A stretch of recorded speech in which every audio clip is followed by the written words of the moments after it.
laying it all on the line, as you would expect in an NBA Finals game. But what a masterful performance from some individuals and the two teams with 46.7 remaining.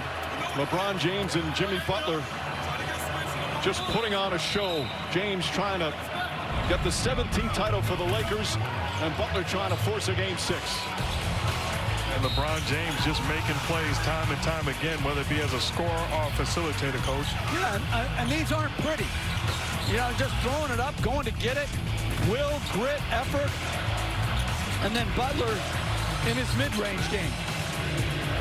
Great job of setting screens, getting the guy who he wants on him, and then putting his foot on the gas pedal and scoring. Butler once again getting to the free throw line. He's shooting 91% in the finals, 42 of 46. He's hit all 8 of his free throws here tonight. Biggest free throws of his career. You know, Mike, during the timeout, Coach talked to me, and he said, one thing I do if I'm Eric Spoelstra is get Andre Iguodala in the ball game.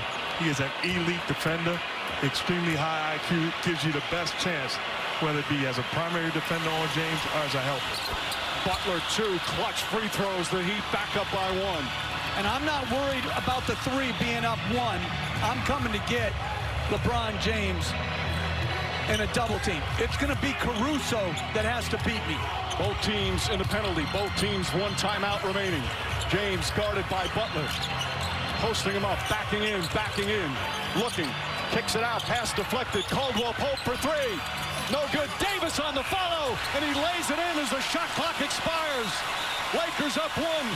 21 seconds remaining.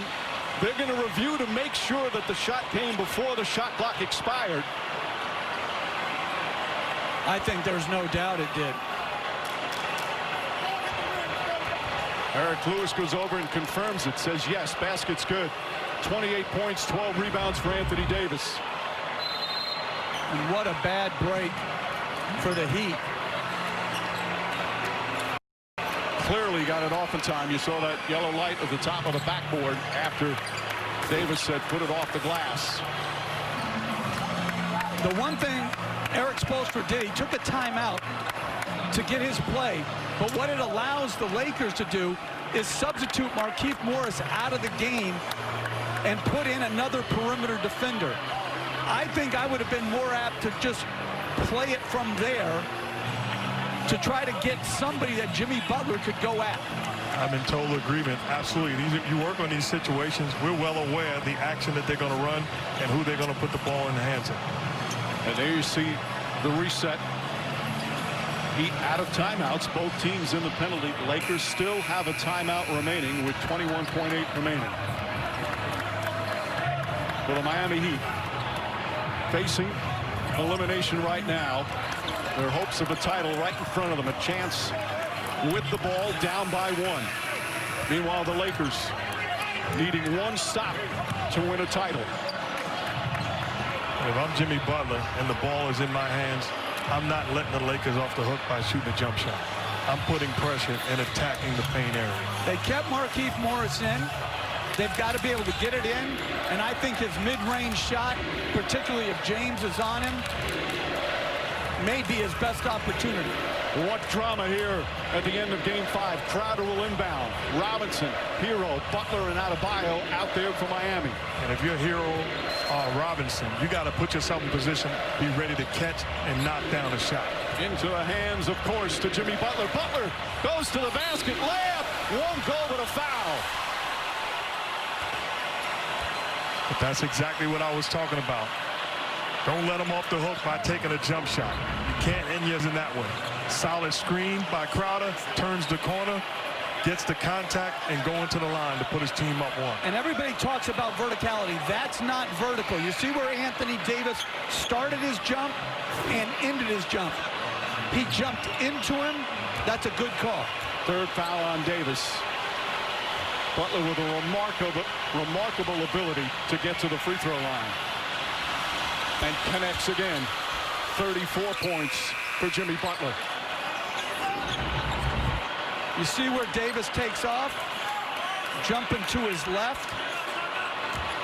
And no timeout, or will they take a timeout if you're LA? It looks like they will.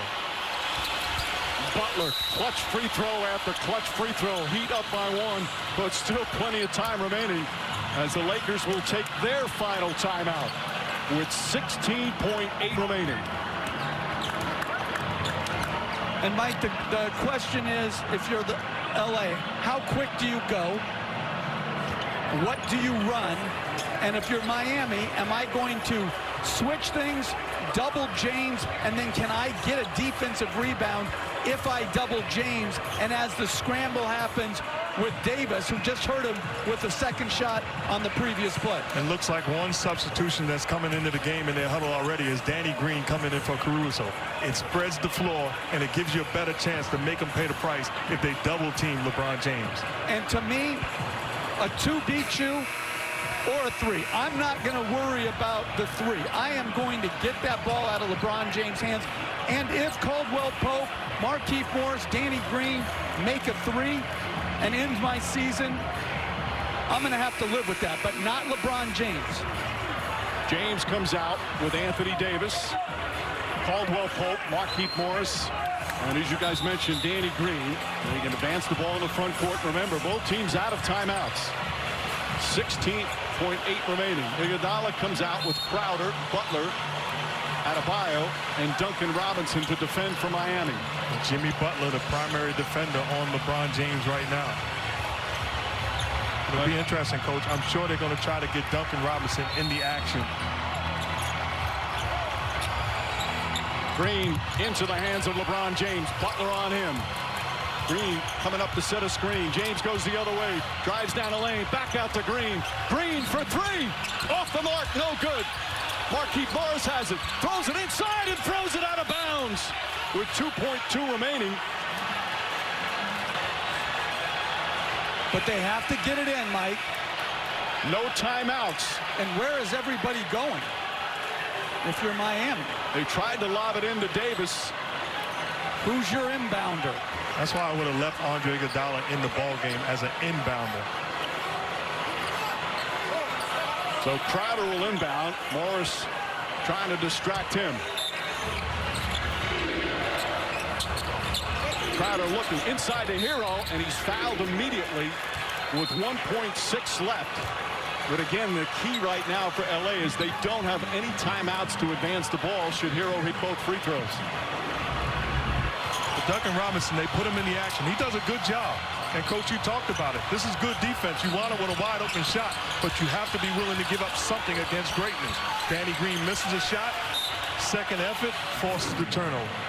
Had a great look at it. Morris trying to lob it in to Anthony Davis, but threw it away. Heroes, as you see, first free throws of the night. And here's the question if you're Miami. If he makes it, do you put somebody on the ball? If he misses it, it's going to be a desperation heave anyway. And the interesting thing moving forward, Anthony Davis is clearly not 100% if Miami is fortunate enough to finish this ball game off.